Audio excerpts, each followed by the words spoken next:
আলুর দম, যেটা আমাদের বাঙালিদের কিন্তু ভীষণ পছন্দের একটি খাবার। আমিষ আলুর দম বা নিরামিষ আলুর দম, যে কোনো রকম আলুর দমই আমরা হয় সকালের জলখাবারে, তা না হলে স্কুল কলেজ অফিসের টিফিনে, আবার তা না হলে রাতের খাবার খাওয়ার জন্য রুটি পরোটা লুচির সাথে কিন্তু আলুর দম আমরা অনেকেই ভীষণ পছন্দ করি। আলু এমনই একটা জিনিস, যে রান্নার সাথেই দেওয়া হোক না কেন, মানে মুরগির মাংস হোক, পনির হোক, ফুলকপি বা মাটন, সব কিছুর সাথেই খেতে ভীষণ ভালো লাগে। আবার শুধুমাত্র যদি কালো জিরে কাঁচা লঙ্কা দিয়ে চচ্চড়ি বানানো হয় বা একটু পাঁচ ফোড়ন দিয়ে চচ্চড়ি বানানো হয়, তাতেও ভীষণ ভালো লাগে। তবে আজকে আমি একটু মশলাদার আলুর দমের রেসিপিটা শেয়ার করছি। এটার নাম হচ্ছে লহসুনি আলু। নিয়েছি এখানে 7-8টা আলু, মাঝখান থেকে অর্ধেক টুকরো করে কেটে নিয়েছি আর খোসাটা ছাড়িয়ে নিয়েছি। আর একটা মশলা তৈরি করব, তার জন্য ফ্রাই প্যানের মধ্যে ওই 2 টেবিল চামচ পরিমাণে গোটা ধনে আর 4-5টা শুকনো লঙ্কা ড্রাই রোস্ট করে নিলাম। ড্রাই রোস্ট করে নিয়ে সেটাকে আলাদা করে রেখে দিলাম। এবারে গ্রাইন্ডিং জারের মধ্যে দিয়ে দিলাম 1 মুঠো ফ্রেশ ধনেপাতা আর 10-12টা রসুন। তারপরে ড্রাই রোস্ট করে রাখা গোটা ধনে আর শুকনো লঙ্কাটা দিয়ে অল্প একটু জল দিয়ে একদম মসৃণ করে বেটে নেব। যদি মসৃণ করে বাটতে পারেন তাহলে করবেন, যদি না হয় কোনো সমস্যা নেই। একটু ধনেটা না সবসময় দেখবেন মিক্সিতে ঠিক মতন বাটা যায় না। যাই হোক, মশলাটা বাটা হয়ে যাওয়ার পর এবারে আমি রান্নাটা ডিরেক্ট প্রেশার কুকারে করব। কুকারের মধ্যে দিয়ে দিলাম 4 থেকে 5 টেবিল চামচ পরিমাণে সর্ষের তেল। তেল গরম হয়ে গেলে টুকরো করে কেটে রাখা আলুগুলো দিয়ে দিচ্ছি। অল্প একটু লবণ দিয়ে আলুর টুকরোগুলোকে হালকা করে ভেজে তুলে নেব।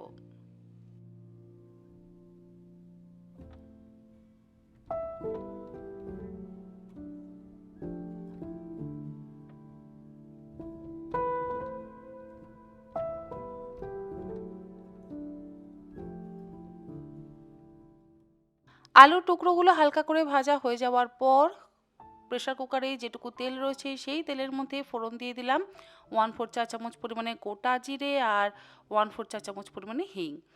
হিংটা কিন্তু অবশ্যই ব্যবহার করবেন, খুব সুন্দর একটা গন্ধ হবে আর খেতে তো অবশ্যই ভীষণ ভালো লাগবে। এবারে এর মধ্যে আমি বাটা মশলাটা দিয়ে দিচ্ছি।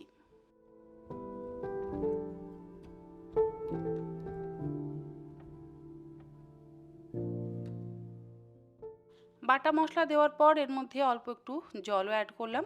তারপরে মশলাটাকে আমি মিনিট 2-3 সময় ধরে খুব ভালো করে কষিয়ে নিচ্ছি।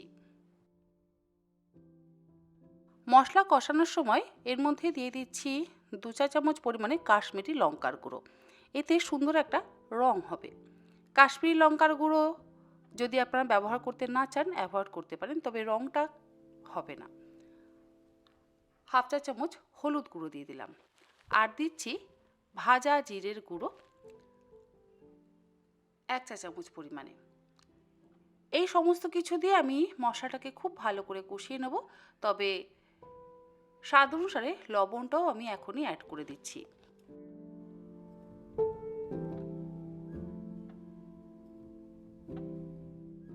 সব কিছু দিয়ে ভালো করে কষানো হয়ে যাওয়ার পর ভাজা আলুর টুকরোগুলো দিয়ে দিচ্ছি।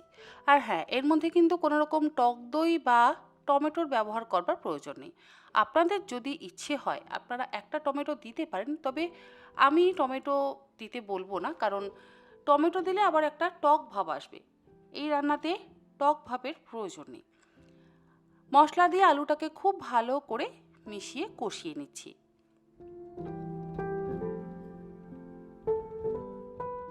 আলু আর মশলা ভালোভাবে কষানো হয়ে যাওয়ার পর এর মধ্যে দিয়ে দেবো পরিমাণ মতন গরম জল।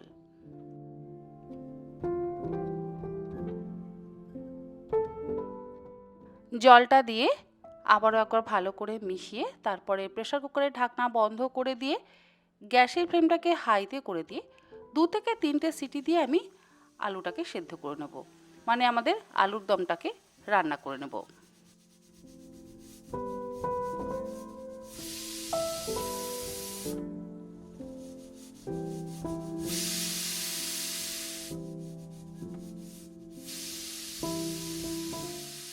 দুটো সিটি হয়ে যাওয়ার পর গ্যাসের ফ্লেমটাকে তো আমি বন্ধ করে দিয়েছি। তারপরে স্টিমটা রিলিজ হয়ে গেলে আমি ঢাকনাটা খুলে নিচ্ছি। দেখুন আমাদের লহসুনি আলুর দম কিন্তু অলমোস্ট রেডি। আর দেখতে ভারী সুন্দর হয়েছে, খেতে তো অবশ্যই ভীষণ ভালো হবে। যদি মনে হয় ঝোল বা গ্রেভি একটু বেশি, তাহলে গ্যাসের ফ্লেমটাকে লোতে রেখে 1 মিনিট একটু ফুটিয়ে নিতে পারেন, আর একটু শুকনো করে নিতে পারেন।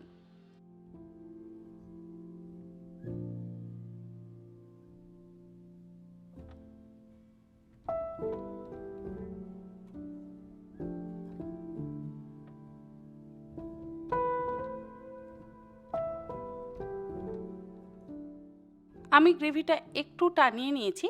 এবারে গ্যাসের ফ্লেমটাকে বন্ধ করে দিয়ে নামাবার আগে ওপর থেকে দিয়ে দিচ্ছি সামান্য পরিমাণে একটু ধনেপাতা কুচি, আর দেব একটু কাসুরি মেথির গুঁড়ো। কাসুরি মেথিটা আমি ড্রাই রোস্ট করে নিই, তারপরে গুঁড়ো করে ওপর থেকে দিয়ে দিলাম। আর অল্প একটু চিনি ব্যবহার করব টেস্টটাকে ব্যালেন্স করবার জন্য। এটা অপশনাল, আপনাদের ইচ্ছে হলে দেবেন, ইচ্ছে না হলে কিন্তু নাও দিতে পারেন। তারপরে সমস্ত কিছু দিয়ে ভালো করে মিশিয়ে এটাকে আমি সার্ভ করছি। রুটির সাথেও খেতে যেমন অপূর্ব লাগবে, তেমনি লুচি পরোটার সাথেও খেতে ভীষণ ভালো লাগবে। আবার জিরা রাইস বা পোলাওয়ের সাথেও খেতে ভীষণ ভালো লাগবে। আশা করি আমার আজকের এই রেসিপি আপনাদের ভালো লাগলে এই আলুর দমের রেসিপিটা বাড়িতে বানিয়ে আমাকে জানাতে কিন্তু একেবারে ভুলবেন না। আজকের মতন এই পর্যন্ত। এরকম আরও অনেক নিত্য নতুন রেসিপি নিয়ে আমি তনিশিকা হাজির হয়ে যাব তন্হির পাকশালাতে। আপনারা সকলে ভালো থাকবেন, সুস্থ থাকবেন। ধন্যবাদ।